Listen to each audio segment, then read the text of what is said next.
Hello everybody and welcome to the Aggieville Alleycats podcast, where come rain, shine, or anything in between, we're here to deliver to you the Kansas State sporting news that you so love. I'm Ace Edwards, right alongside Connor Baltazar. And welcome to, after a bye week, which, it's kind of weird, coming off of a bye week where we didn't record a preview. Yeah, it is a little strange. It kind of throws off the routine, but really happy to be back into it. It's nice and relaxing to have a weekend where K-State doesn't play, but it just leaves me wishing that they had played. Yeah, exactly.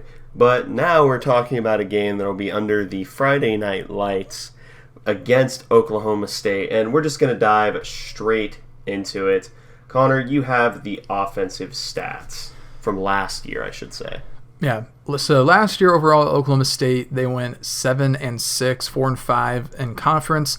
Despite that record, they were at one point a top 10 team. At one point, they were like 6-1, and they had a huge win over Texas. And then we kind of destroyed them, and the rest of the season was history for them.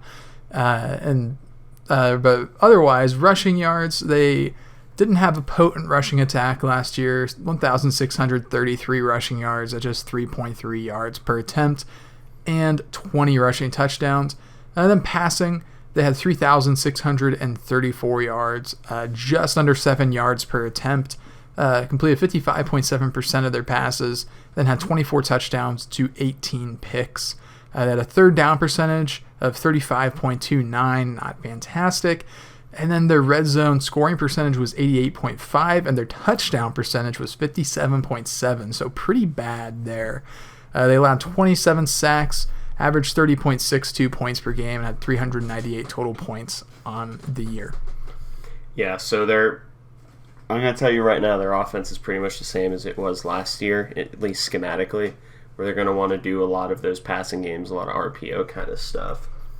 But in terms of defense, they took a step back last year from a few years ago where they were a top 5 defense in the country under Jim Knowles. But last season, they allowed 28.92 points per game, 376 total points against, allowed 3,350 passing yards, 24 passing touchdowns, 2,314 rushing yards for 23 touchdowns, a red zone scoring percentage of 86.9, and a touchdown percentage of 58.7, 13 picks, 13 fumbles forced, 26 sacks, but a turnover differential of -4.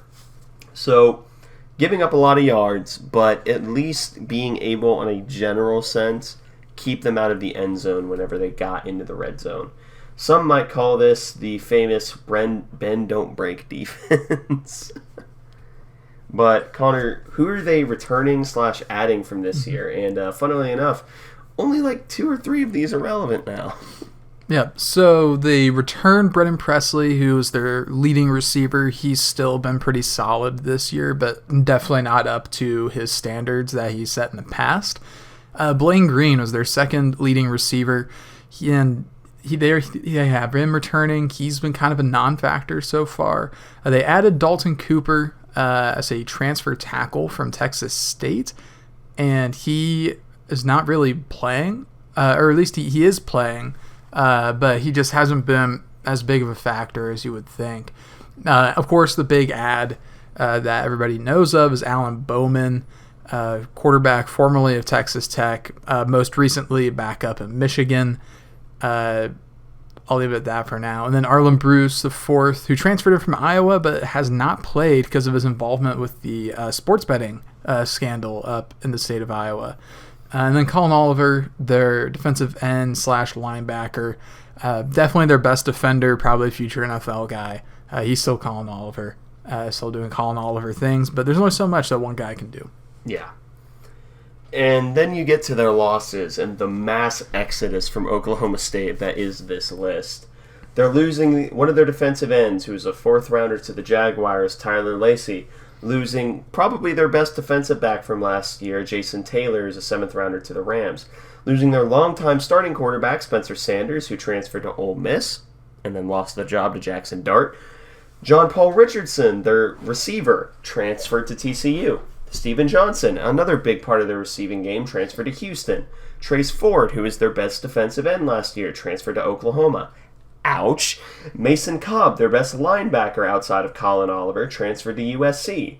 Jabbar Muhammad, a corner, transferred to Washington. And then Dominic Richardson, I believe their leading rusher last year, or among the contentions for being such, transferred to Baylor. That is a lot of production that they lost from last year. And I don't want to say it shows, but it's not great. Yeah. And for what it's worth, I did forget one addition. And luckily I listened to Cocaine Willie, so I remembered who this was at the last second, but Justin Kirkland, a former K-State transfer portal target, who has been kind of at Oklahoma State so far this year. Just 3 tackles in 4 games.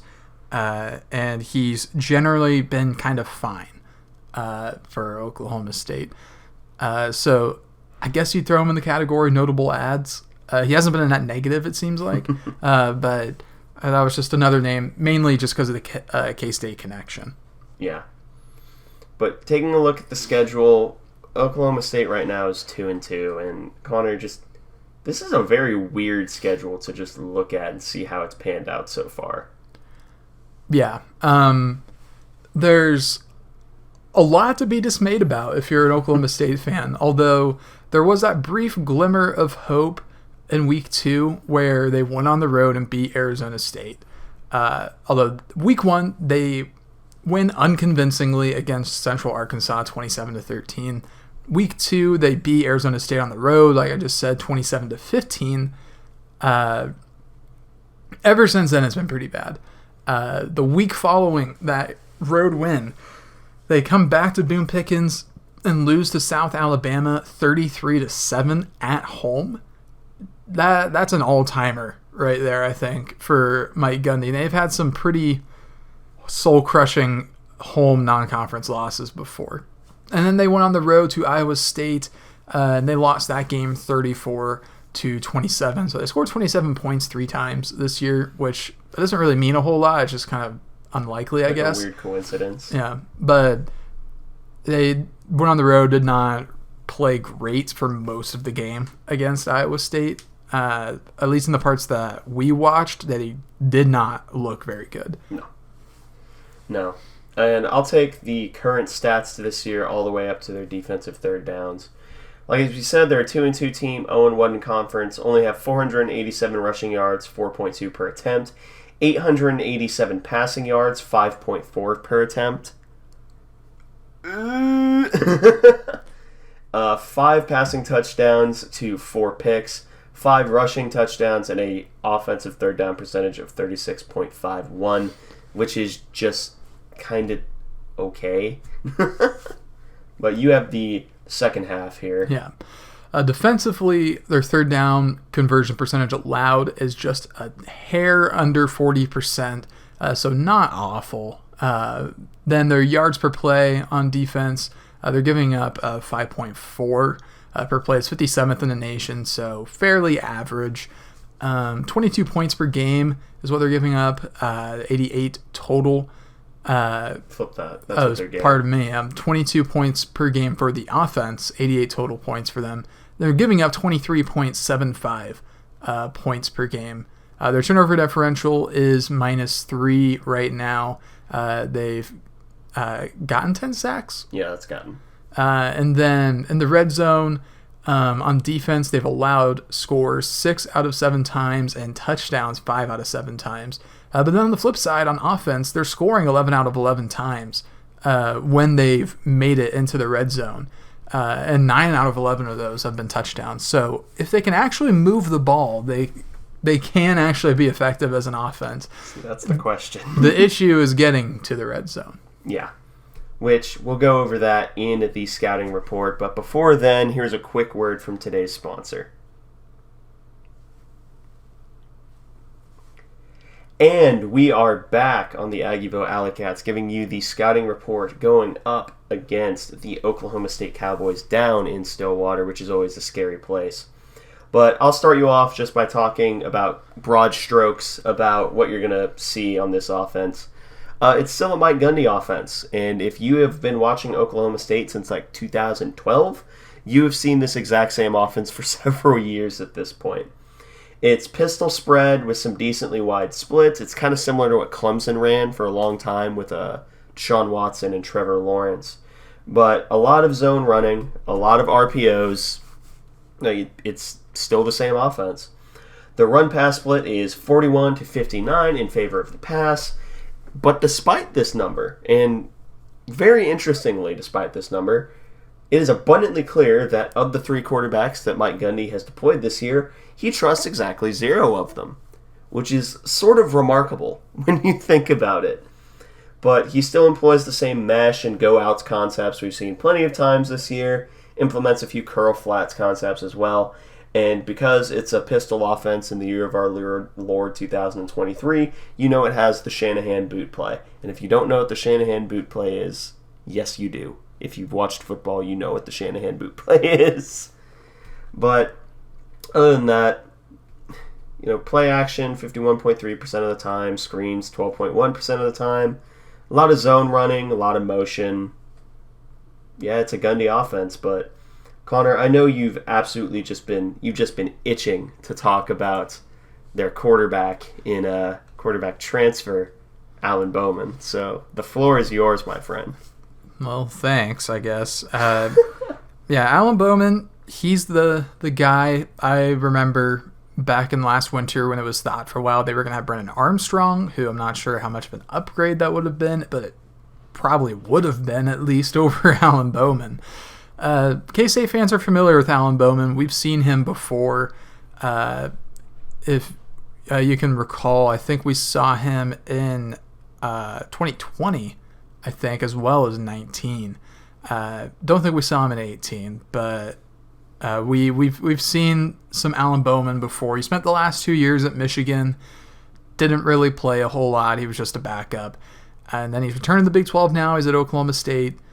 And he's pretty much the exact same quarterback, arguably worse. And a lot of that may have to do with Oklahoma State rather than him in terms of being worse. Yeah. But he's still not a fantastic quarterback. There's not a ton to really sit here and just absolutely love about Alan Bowman. He's not a particularly accurate quarterback. He's definitely injury prone. He's just average, probably below average. He's mid. That's the best way to describe him. His arm strength is fine, below passable, but it's whatever. He's not a very quick processor, and when he does process, there's not a great chance he's right. So he is not mobile. He can occasionally make a QB run work. That does not mean that he is mobile. There is a difference, and he's definitely not a dual threat, but he'll run if he has to. He's pretty good in the pocket, but some of that is that he senses pressure and he'll get out pretty quick. So he has kind of adjusted to the offensive line that he has this year. He's mostly average. There's not really one thing that you can point at and say, wow, Alan Bowman is really bad at X. Other than maybe his aggression. He has a tendency to cash checks his arms can't make. Yeah. That doesn't shock me. But he's pretty much below average at everything. He's not egregiously terrible at one single thing, but being below average at everything kind of makes you egregiously terrible in Power 5 football. And PFF kind of agrees. Yeah, his PFF grades are not great. He's had one good game in terms of grades, and that was against South Alabama, which is really strange that he ended up with such a good game, at least according to PFF, against them, because he went 6 of 12 for 42 yards and a pick with a QBR of 1.9. So I'm not sure. I'm not sure I agree. Yeah, don't think I agree with PFF's 70.5 grade that they gave him there. Yeah, I don't either. But he's He's not great. His game against Iowa State, he had a 46 overall grade. He's only surpassed the average mark, which is 60, twice this year, and that's the aberration that was South Alabama, and then the Central Arkansas game where he was just okay. There's not a lot to like about him as a QB. He pretty much progressively gets less accurate as he goes downfield. They don't throw the ball deep with him very much. He has a couple of touchdowns going deep, but he's only at 3 of 11 going deep. He's had 2 turnover-worthy throws as well. So he has had 3 big-time throws, which would be his completions. And then his turnover-worthy plays, pretty high percentage when he goes downfield, which makes sense. They've only gone downfield 11 times with him all year. He's not really fantastic in any area of the field. He's fine and behind the line of scrimmage in short range. His intermediate is below average, and his deep ball is just not good. So hopefully we can take solace in that. But there's one thing that he's a over-the-middle merchant, especially in short, which kind of goes to their scheme. They run a lot of mesh. He's 21 to 23 short center, but he doesn't really do anything. Nothing really happens with that. Like he's 21 to 23 for 168 over the middle, with no touchdowns, no big time throws, nothing like that. He's a very play it safe quarterback in that sense. But when he does take risks, which he does more than you would think, they're just horrible. Before we move on, I just want to point out that his adjusted completion percentage in medium is 50%, which is god awful, and then his adjusted completion percentage on deep balls is 27.3%. Mega stinky. Yeah, he just doesn't have the arm talent to really get it anywhere further than 5 to 10 yards with any sort of consistency, which is pretty evident if you just look at his passing chart. He loves behind the line of scrimmage between the numbers. He really loves short between 0 and 9 yards. But once you get to 10 plus yards, he is horrid. The lone exception is outside left, and it's because he has 1 attempt, and it was a touchdown. So he is, anytime he's throwing beyond the sticks, if you're an Oklahoma State fan, you're probably clutching your pearls. Yeah, you're probably not particularly happy with the given scenario. In that sense, he's kind of like a worse Jarrett Dakey, that he can't throw beyond the sticks and cannot make anything happen. Dakey could at least make some things happen. He was distributing the ball effectively, but he's a good point guard. Yeah, he was a fine point guard. He wasn't a great QB. I wouldn't have wanted him as my QB, but like he was just fine. But Alan Bowman is just not that guy at all. This will probably be the worst quarterback we face all year. I'm trying to come up with another example. I don't think Iowa State, Becht. Yeah, but well, at least Becht has like some degree of talent and an excuse. Yeah, Becht did outperform Alan Bowman in their head-to-head, which I know doesn't have anything to do with either of them. But Becht has at times shown an ability to throw a ball deep and not have it be picked, and Bowman just doesn't have any level of comfort at all. I think he knows the situation he's in. I think he's really regretting ending up at Oklahoma State probably. We've said plenty about Alan Bowman. If he has a career day against us, I will be ready to burn it down. Yeah. No. Now we'll talk a little bit about Ollie Gordon II. Number 0 is their starting running back. Number one thing with him, really good acceleration. Not a lot in terms of jump cuts on the line. He's more of a bendy runner. Like he's not going to make you miss in a phone booth, but he is going to sort of manipulate you and try to gaslight you into bad angles. He does play really low, though, despite the fact that he's 6'1", and he can bowl through you by lowering his head. and yes, I do mean his head. His biggest downfall is speed. He's just not the fastest guy in the world. He can get run down by linebackers even after creating bad angles, but he is really good at creating bad angles, though. With good contact balance, despite his tendency to try and headbutt people, and a decent enough receiver. PFF agrees that he's a generally solid player. 70 PFF grade, which is above average. A lot of where he's running, though, is, well, honestly, he runs just about anywhere. But he is more of that inside guy. A lot of that inside zone stuff, which his vision is fine enough for, and he still has the ability to bounce it.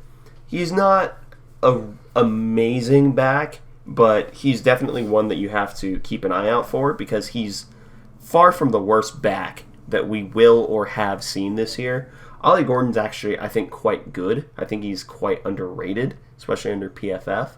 But it's just kind of everything around him sucks.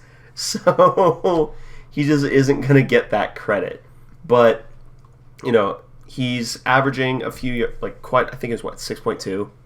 Yeah. Thereabouts. But a lot of that was one big run. But he's also not going to be the type of back to lose you a bunch of yards. So, yeah, I think he's a quite good back. It's someone that you definitely have to watch out for, especially if, you're like Kleiman, you said you want to control the line of scrimmage. But, Connor, here you are again talking about the passing game and the receivers that are in hell right now. Yeah, I would really hate to be a wide receiver at Oklahoma State this season. There's not a lot to be happy about, honestly. But they do have a leading receiver in Jaden Bray, a younger guy. They plucked him out of Norman, 6'2", 200 pounds. A solid enough player. He's got 18 catches on the year for 215 yards. Doesn't have a touchdown quite yet. But Bray, he's pretty good at breaking the press on the outside. And he has enough speed to go deep. There's no way to get him the ball, but he can go deep. And while he does have a lot of athletic talent, his route tree is pretty limited right now. He's mostly doing either go routes or curls. His curl's pretty good, and he works his way back to the ball effectively to help get the ball to him. He doesn't sit and wait and potentially let a DB pick it off. He's a fine player. He's someone that I guess could burn us deep. I don't anticipate that becoming a major issue, though. Unless Alan Bowman is visited by three spirits. Yeah, unless Alan Bowman got a new shoulder or something this recently. But yeah, Jaden Bray's fine. Not the worst player at all. But he hasn't really had a breakout year yet. Yeah, he also is pretty good at limiting drops, only having 2 drops on the year on his targets. And, over the middle, of course, is where he's, well, not over the middle, but in the intermediate games where he's gonna make a lot of his money, so to speak. He's graded exceptionally well everywhere you look in terms of his actual receiving. And then you look at his PFF grade and realize that he plays for Oklahoma State and it's a 68. But, yeah, Jaden Bray's good. I'm going to go ahead and spoil this right now. The receiver room is the best room for the entire offense. Sorry to take that from you. But no, it's okay. I mean, there's a lot of good athletes in this group. There's just not really a way to consistently get them the ball. Yeah, get them the ball. So, speaking of good receivers who probably aren't getting the ball as much as they should, that's next up we have Brennan Presley. Probably familiar name for K-State fans. He's been around the block for Oklahoma State. He played a lot the last 2 seasons, over 600 snaps in 21 and 22. And last year, Oklahoma State was definitely trying to force feed him when we faced Oklahoma State Manhattan. It's just he wasn't super effective. This year, it definitely seems like they're trying to force feed him again, but it's just not working. 15 catches for 98 yards. Does have 2 touchdowns.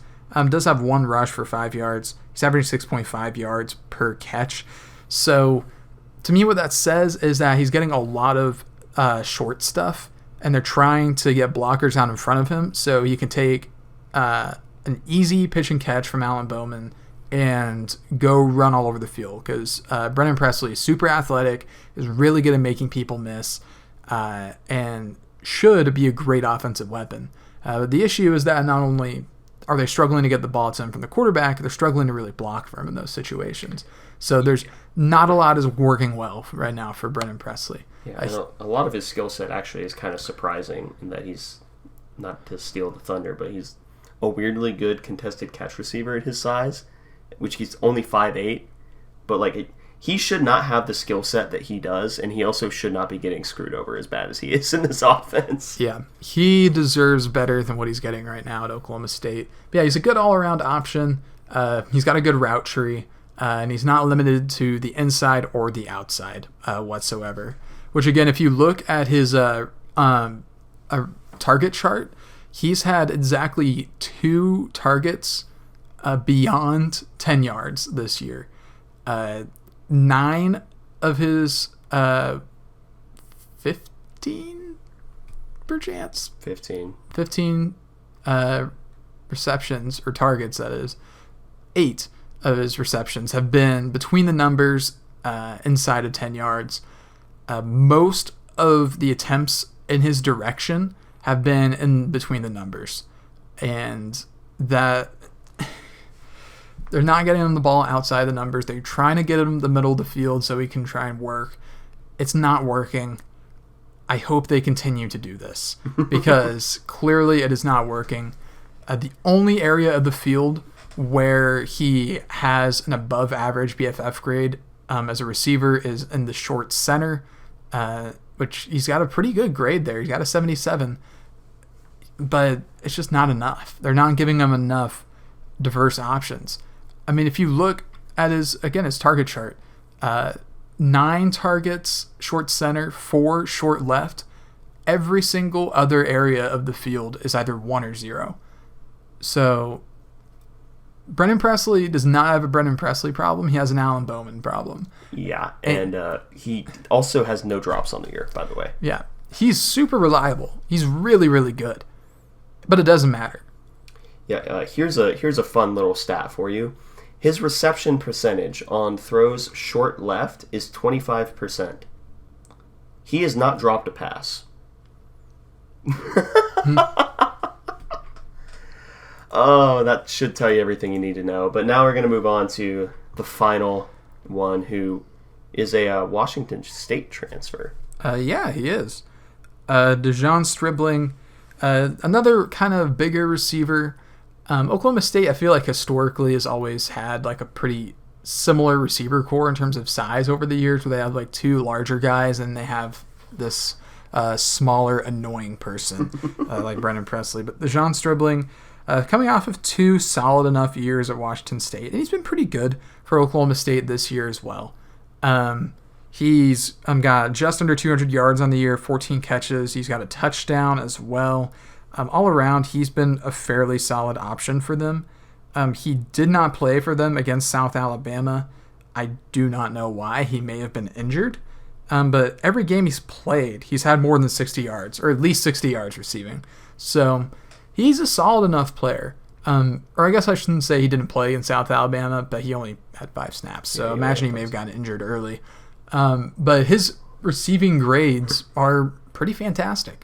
Behind the line, he's got 85.5. In the short game, he's got 91. In intermediate, he's got 80. And deep, he's got an 85. All that's PFF grades. He's genuinely quite good. Also no drops. Yeah, doesn't have a single drop.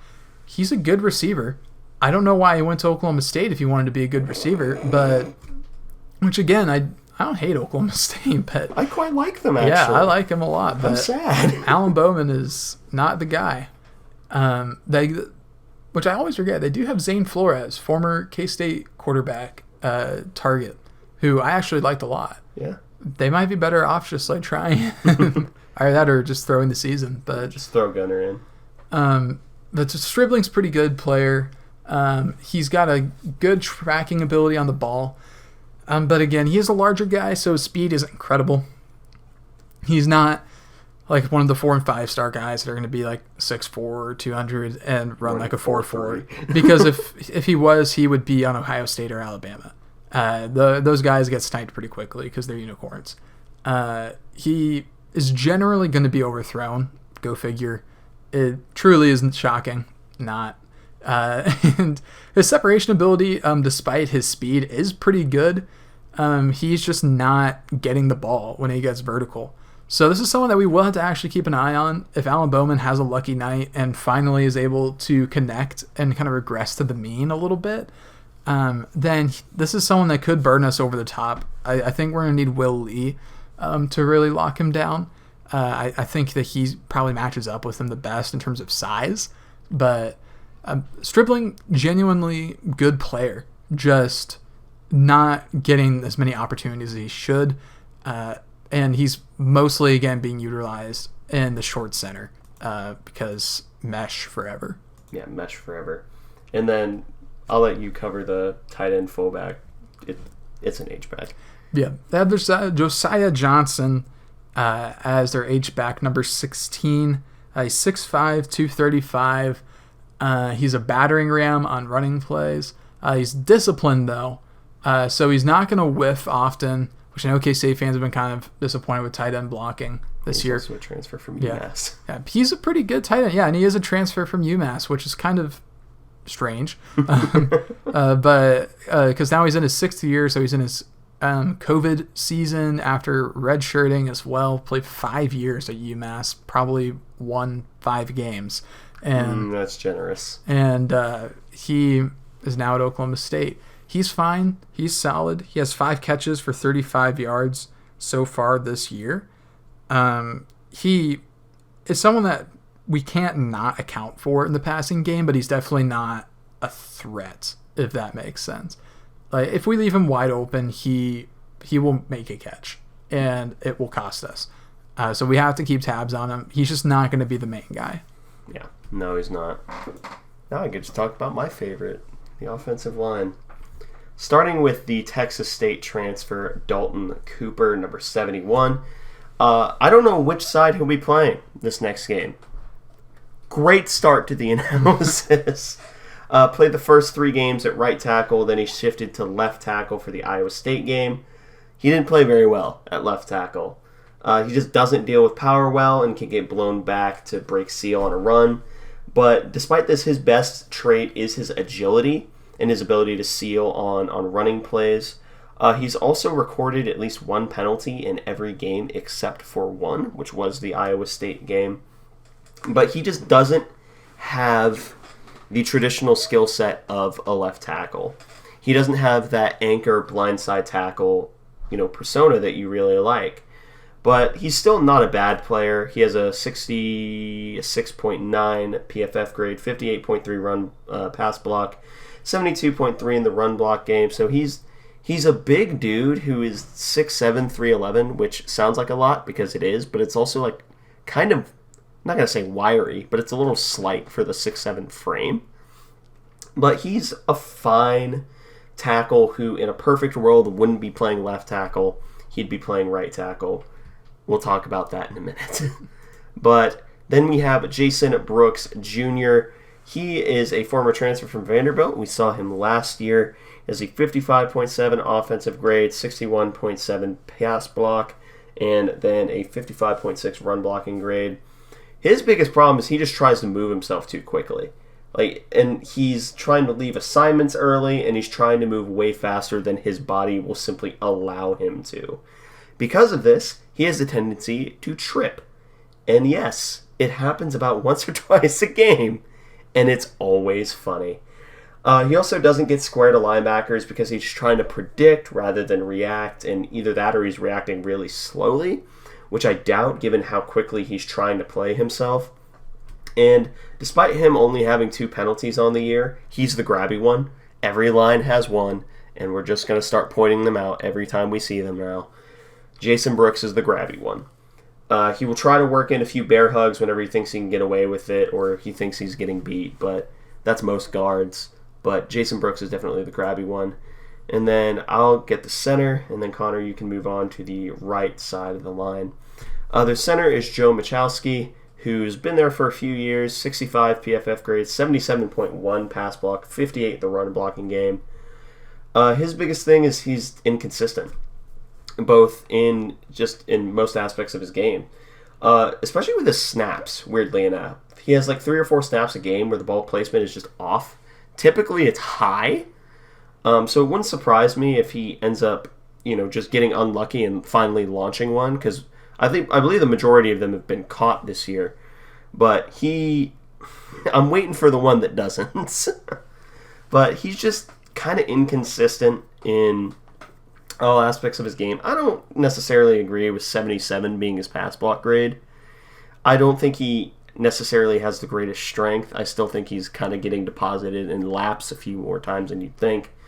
But he's not a bad center. He's probably their best offensive lineman, though that is it's a dubious honor. But, Connor, you have the right side of the offensive line. One more note on Joe is he's a Kansas native. He's from Kansas City, Kansas. Oh. Yeah. So, Nice. don't know what high school he went to, but I remember him back when K-State was recruiting him. But he ends up at Oklahoma State. Kansas native. Then we have, after him, we have Preston Wilson, number 74. His grades, he's been playing significant snaps for Oklahoma State, starter snaps, since 2020. So 4-year starter, it's looking like. Pass blocking, very good grade there, 84.7. His run block, not so great. In terms of grades, 56.1. But for Wilson, he has a bad habit of reaching way too far whenever he starts blocking. And then he also, it takes away a lot of his punch because he's extending way too far and leaning forward too quickly. He's throwing off his center of gravity. He doesn't have as much power behind his arms, and it's leaving him off balance. So doing that is a recipe for disaster if you're a guard. Which also may be why his pass blocking grades are pretty good, because you don't necessarily have to have that problem. You can kind of let it come to you whenever you're in pass sets. But Connor, you get the gift of talking about Cole Birmingham. Yeah. So right tackle, at least now at right tackle, Cole Birmingham. He started the year as the left tackle. He had one performance in particular as left tackle in the pass block game that I think warrants a specific mention because it falls probably into our Hall of Shame for previews. And that's against South Alabama. He had a whopping, on 31 pass block snaps, a 9.9 grade in pass block. One of few, if any, single-digit grades that we've seen, I think. I'm sure we've seen one before. We saw one earlier this year. It was the Troy left guard. That's right. So, elite company. Yeah, definitely. And but Birmingham, he played over 1,000 snaps last year and graded above average. 2 years ago.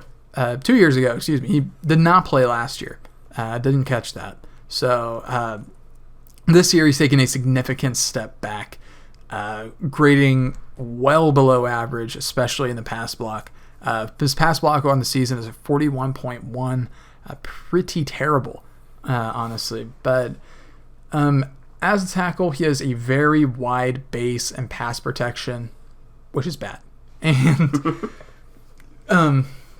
if you run into his face, you could probably just knock him over. Just because of how wide that base is. He's not anchored into the ground. And again, it's another balance issue. He is already giving up the advantage in that department. That's like lineman 101. And it also, his base being too wide, it hurts his ability to counter if an edge player fakes a move one way or just goes the opposite way that he initially guesses. His lateral agility is not there. He gets worked around pretty easily. There's not a lot about Cole Birmingham based off that description that really screams tackle.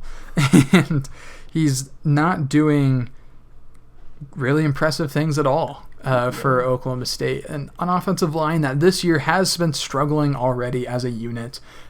He is one of the worst, if not the worst parts. Maybe a move to right tackle will rejuvenate him. We'll see. Now we can talk about their defense. Of course, for personnel, they play the variation of a 3-3-5, 3 high safety defense. Sometimes they even play what looks like 4 high with an additional cornerback, which Connor knows how I feel not only about the 3-3-5, 3 high safety defense. You can only imagine how I feel about that particularly defensive look.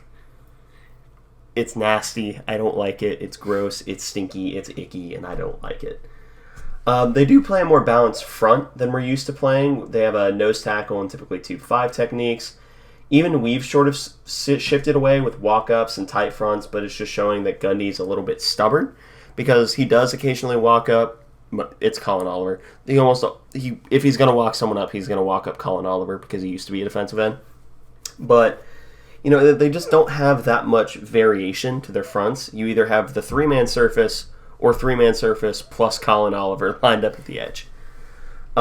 Big fan of blitzing, though their ability to hide it has gotten a lot worse since Jim Knowles left, who would have guessed. They also tend to slant their lines a lot, both in the running and the passing game. This just kind of negates their defensive line to just large human beings who eat space rather than big-time factors. And this means that a lot of the onus to make plays is on the linebackers.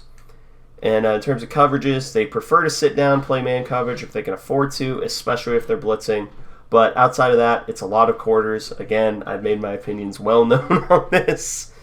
A lot of their coverages can be read almost immediately just by reading the leverage of the backside passing strength, which is the side with less receivers. If they're playing outside leverage, they're probably playing quarters, and if they're playing head up, it's almost certainly man coverage, and they're not even going to bother trying to hide this fact. But Connor, you have the interior defensive lineman, including a former K-State target. Yeah, name that we mentioned earlier is Justin Kirkland. He does grade pretty well this year. His defensive grade overall is a 77. His run defense is an 82. His tackle grades is 77. His pass rush is just average. Only had 2 pressures on the year. Granted, he's a no, so that's not always his major goal as a defender. But all in all, he's not, in terms of, at least from what I've heard from Oklahoma State fans, he's not really lived up to the expectations they had for him coming into the year. I think they had really high hopes for him. Philip Slavin on Cocaine Willie talked about how in the offseason coaches were raving about Justin Kirkland is just absolutely dominant, and then it turned out that their centers just sucked. yeah, that's well. So that was unfortunate. But Kirkland, he's not a particularly strong puncher at the line, but he is able to get good arm extension, and he can work a block without exploding. And in most cases, though, he's a non-factor in the pass rush game, which, again, is reflected in his grades. He is ever so slightly above average, or the point it's not even significant. Yeah. He's been a solid nose for them. He's a run defender first and foremost. He's a fairly sure tackler, but he hasn't quite been what everybody was hoping for.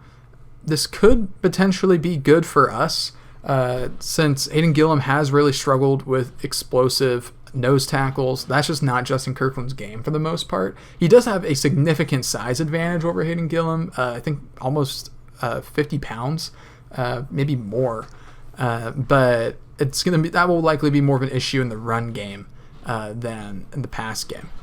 Yeah. And the other guy. Yeah. Next we've got Colin Clay, another nose tackle. He is a younger fella, or at the very least hasn't really logged any statistics as of yet in the past. He's actually listed as a senior, but he's been a fine member of this room. A bit better of a pass rusher than Justin Kirkland is. He has a 67.5 grade in the pass rush, another solid tackler. He's all in all a pretty well-rounded defensive lineman. His first step and punch are really good. which is the makings of a really good pass rusher. But then he just kind of doesn't know how he got there and doesn't really have like a follow-up move, which is the issue that's kind of preventing him from developing further. He has a tendency to either knock the person off balance or get knocked off balance himself. And he has a really high motor, which is what you have to be in college if you don't have a good pass rush move. And he doesn't have any moves outside of that initial punch. And that's about as far as he can really go. If he doesn't knock you off balance with the first punch, then that's kind of it for him. He loses. He's going to try his best, though. Yeah, he'll try his best, but he will lose the rep. Yeah. But yeah, now we can move on to the edge players. Number 92, Nathan Latu, and number 94, Anthony Goodlow. Starting off with Latu, he's been here for 3 years. Really, really amazing last year in limited snaps. He's been okay this year. A total of 71.5 total defensive grades, 60.6 run defense, 63 tackling, 80.2 in the pass rush. He has some decent power, even if his form is erratic. He's a power rusher through and through, but he's also really funny to watch. Which this makes it 2 game weeks in a row where we have a really funny pass rusher just based off of form, because the UCF guy, I forget his name, always came up and it looked like he was like forming like a fist in his hands right before he started the pass rush. Nathan Latu just looks like he's about to fall every time he starts his rush, and he just starts flailing, but somehow manages to drive back people considerably larger than him despite this fact, which it's sort of an anomaly, and I don't understand how he does it, but damn if it's not working for him. But yeah, he's really powerful guy. He can drive you back if you're not careful, and I think the fact that he's flailing may actually be a technique. It's a tech to lull people into a false sense of security. But that's Latu. And now Goodlow, he is a Tulsa transfer where he was amazing at Tulsa, and he's actually doing pretty well here as well. 82.8 defensive grade, 83.7 run defense, 67.8 tackling, 70.8 in the pass rushing game. His biggest thing is he's good at flowing with the play, no matter whenever it's a run. He's actually pretty good at it as well in the passing game. He's just never going to work himself out of position whenever he's working to the inside or the opposite side of a run. He's also really good at understanding that he needs to attack half the man in pass rush. But his biggest problem is just hand usage. He just doesn't use them very well. He just doesn't use them very often, which I think it's sad, because he's a good player. Like, he is a generally really good player, but he's one step away from doing a lot of damage, which unless he starts using his hands this week, which I hope he doesn't. I hope he develops it the week after. He's someone that you have to look out for, but he's not a game wrecker. No, their game wreckers are all at linebacker. Yep. So starting out with Nicholas Martin, number 4. When blitzing, he has a really good amount of twitch and speed. He's very instinctual as a linebacker. And part of his instincts, he does continuously look for interceptions. He will try and bait the pick a lot of times, which is kind of a defensive back trait, but despite being a linebacker, he still does it. And he's also a very solid tackler, despite being fairly undersized. He's 6 foot 215, which is normally what you would expect out of a linebacker. But he and Colin Oliver are definitely the standouts of the defense. Yeah, which is so. First off, Nicholas Martin has the size of a defensive back, a safety. He's 6 foot 215, like you mentioned. PFF hates him for some reason. I don't get it. I think he's really good. But of course he just doesn't match Colin Oliver. Yeah, but Colin Oliver, he's been good pretty much the entire time that he has been playing at Oklahoma State. And many times he's dominant. He's 6'2", 235. He was primarily an edge rusher, but now he's kind of moving out a little bit more to linebacker. And same as last year, he's the best player on their defense. He has a lot of the same traits as Martin, but he has better instincts. He's faster. And he's incredible at blitzing with his ability to read blocks and work around them. And he has several pass rush moves that he can use to work around the edge. He's a very good tackler. If a play is made on defense, it's likely going to be him or Nicholas Martin. And they're both just so good. But Colin Oliver in particular, he is just incredible. He's draft eligible. I imagine that he will be drafted this year. He already has 16 tackles on the season. He has a sack, 2 forced fumbles as well, 2 pass deflections, which is not what I generally think of him. I regularly think of Colin Oliver as a pass rusher first. Well, that's because he used to be a defensive end. Yes. But 2 pass deflections already this year for Colin Oliver. And that position move's probably good for him and his NFL prospects since given his size. He's not the biggest guy of all time. You want to hear a K-State comp for him? Yes. Kobe Osunsame. I completely believe that. Toby's a little taller, but Colin Oliver probably more naturally gifted in terms of actual technique. Yeah. Definitely a little bit better there, less ground to cover. But yeah, I like that comp. Yep. Then you have the last one who's an interesting player. Yep. The last guy we have is Xavier Benson at linebacker. He began his career at Texas Tech and played in 2018 and 2019, and then ended up making his way to Oklahoma State. He's not registered as a statistic. He went 2020 and 2021 without actually registering a stat. Then transferred to Oklahoma State, and he's been there the last 2 seasons, played almost 900 snaps last year as a linebacker. He's already over 200 this year, although he is kind of grading out his worst season of his career, at least according to PFF. But he's a similar size to Oliver, but definitely a different build, 6'2", 224. He will sprint to meet any blocks if he feels the seal's about to be broken. He's very physical for a linebacker, which again is why he's going to walk up sometimes, but he is not very fast. Not very fast at all. When you're racing against a former defensive end, that's not good. You're the slowest linebacker. He's definitely more of a sledgehammer and a guy to blow things up, as opposed to guys like Oliver and Nicholas Martin, who are going to be more precision. But Xavier Benson still does bring a lot to the table as a player. It's just that he's, in terms of the linebackers, probably the lesser of the 3. But a lot of that is just the inherent talent of Nicholas Martin, Colin Oliver. Yeah. The linebackers are by far the best room on the defense. But the corners, what we're going to talk about next, number 2, Corey Black, and then number 8, DJ McKinney. Starting with Corey Black, he's really good at getting hands on the receiver and press and staying in their face whenever he's actually playing man coverage. He also has pretty quick feet that can work in and out of his breaks pretty quickly.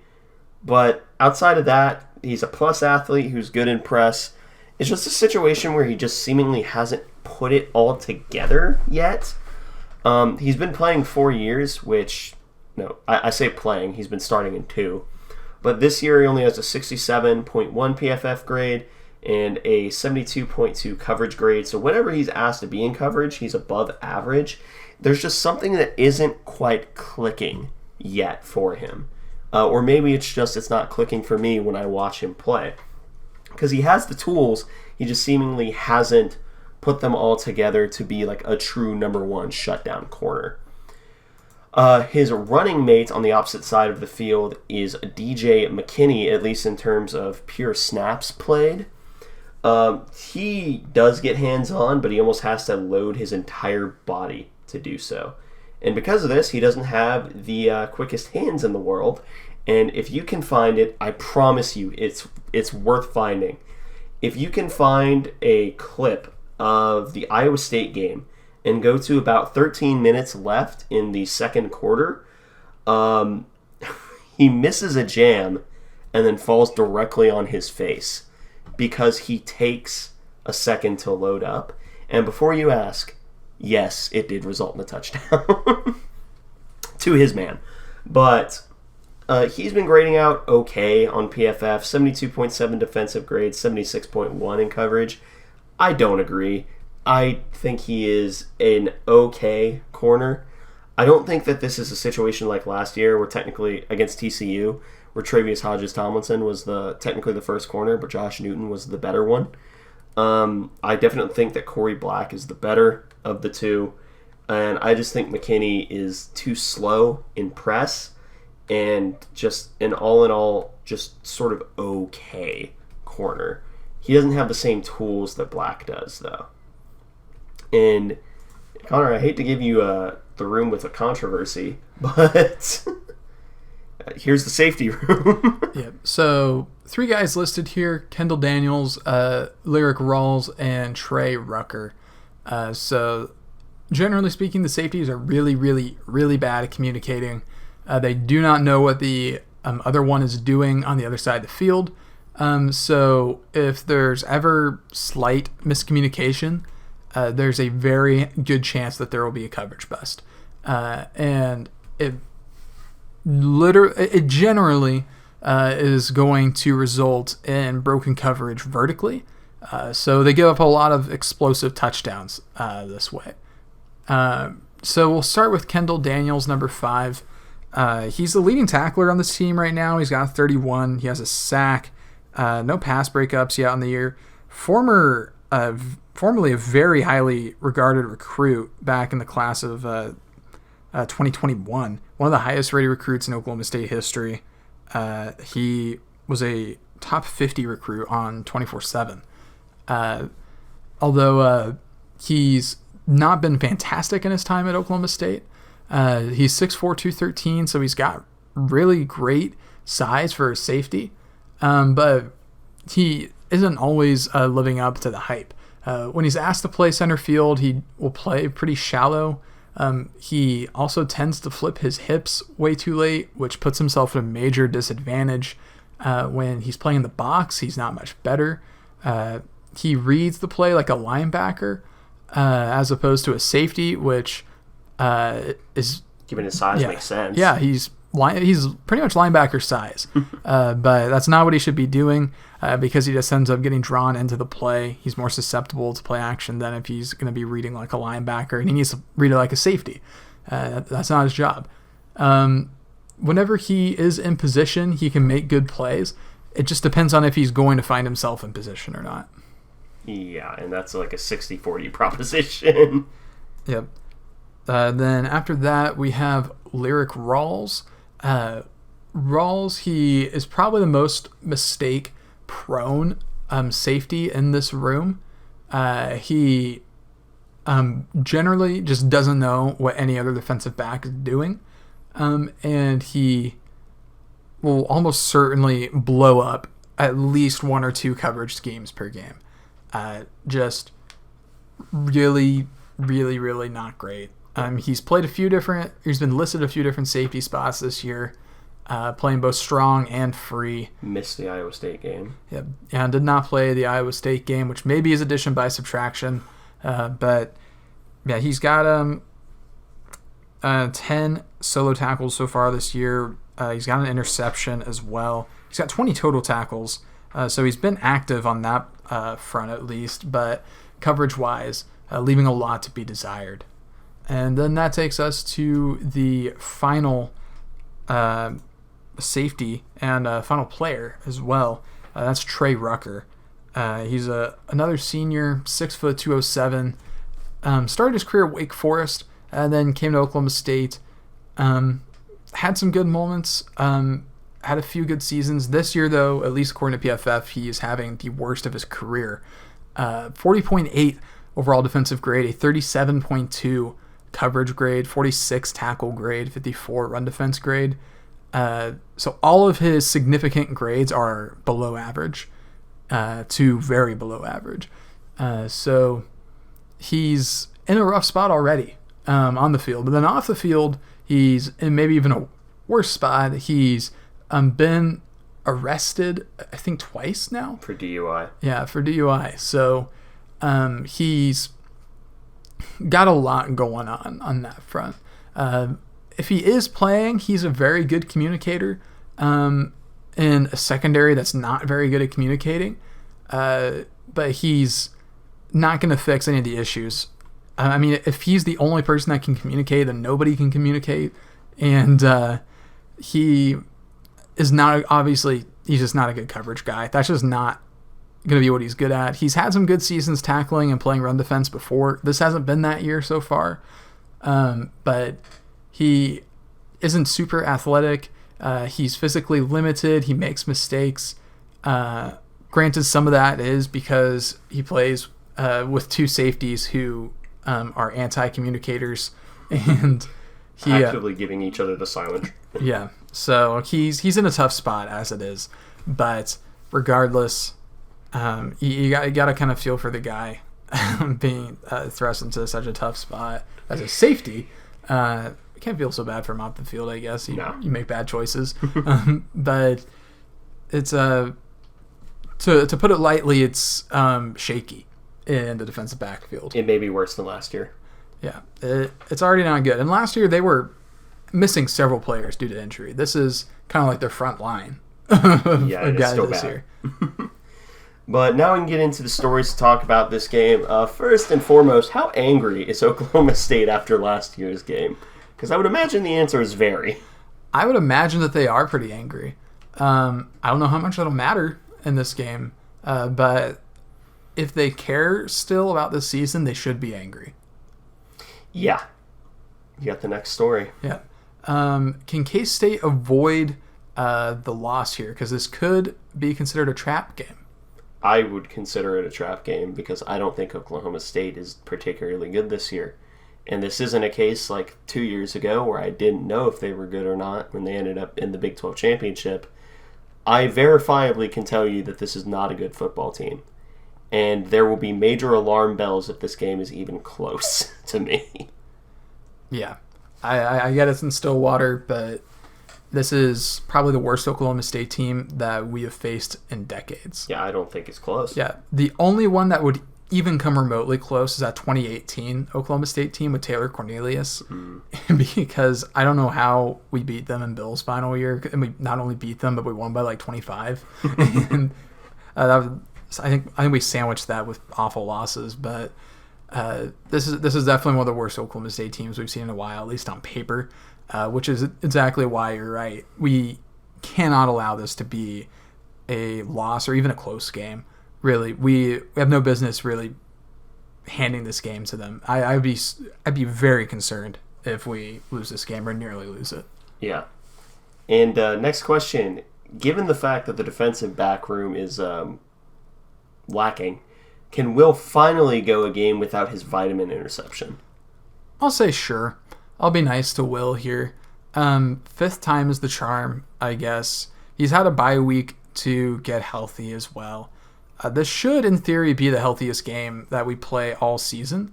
Outside of me, no, you're right. I was about to say outside of SEMO, but yeah, we still had some injuries going into that one. Sure. So this should be the healthiest game we play all year.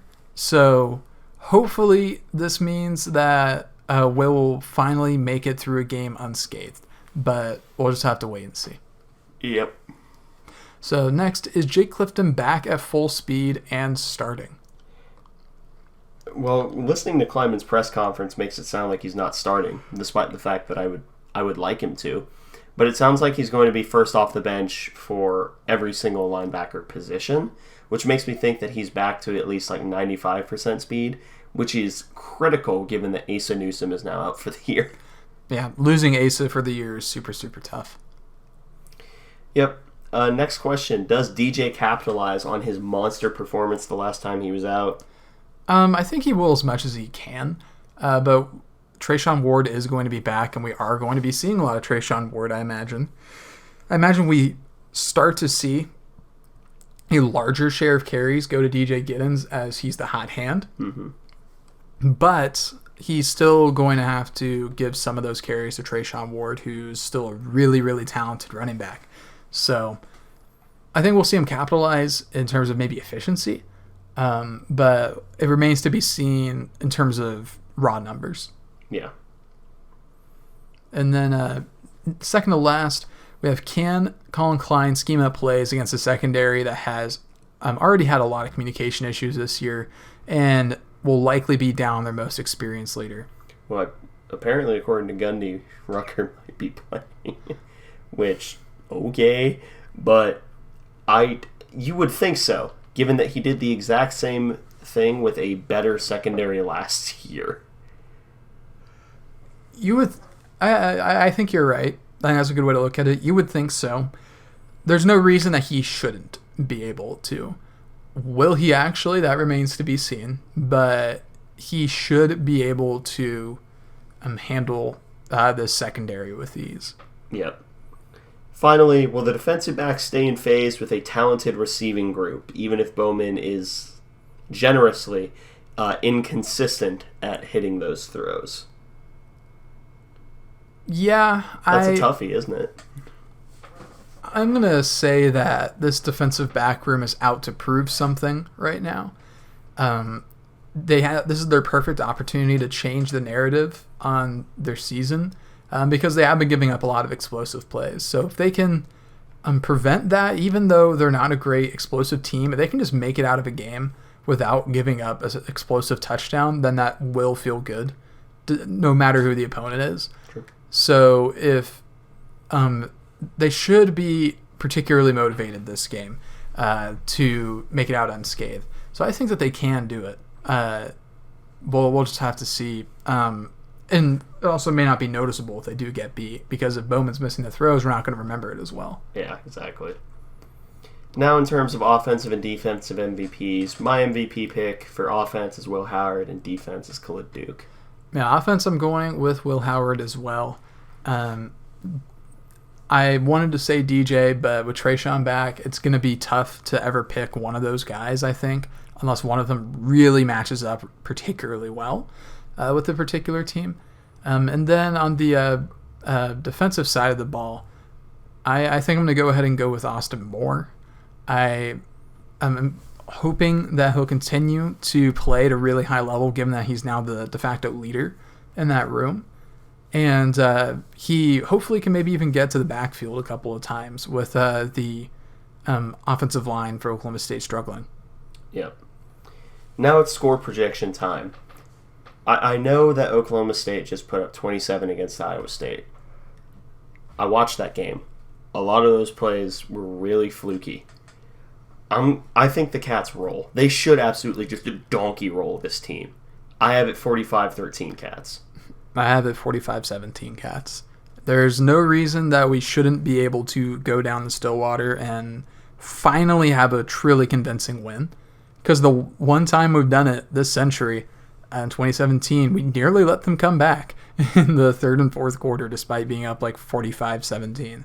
So there's a big opportunity available there in Stillwater. It'll be a good environment, and this should be a vulnerable Oklahoma State team. We just need to establish ourselves early. There's no reason that this game should be close on paper. Yeah. With all that said, yep, it was a big old knock on wood. But Connor, do you have any final thoughts before we wrap up here? I'm glad the bye week is done, ready to watch the Cats, but I'm going to be kind of happy to have all day Saturday to watch other games. Yeah, I agree. It's going to be really fun to have a Friday night game. But that pretty much wraps up this episode of the Aggieville Alleycats podcast. Thank you all so much for listening. If you want to follow or contact the show, you can follow us just about anywhere at Aggieville Alleycats. If you want to email us, we're AggievilleAlleycats@gmail.com. If you want to follow us on a more personal note, I'm at ACEdward00. I am at Connor Baltazar, capital C, capital B. And if you want to support the show financially, please be sure to check out the official Aggieville Alleycats merch store. Link in the podcast description and our Twitter bio. But most importantly, thank you all for listening to this episode of the Aggieville Alleycats podcast. Where come rain, shine, or anything in between, we're here to deliver to you the Kansas State sporting news that you so love. Stay safe, Alleycats.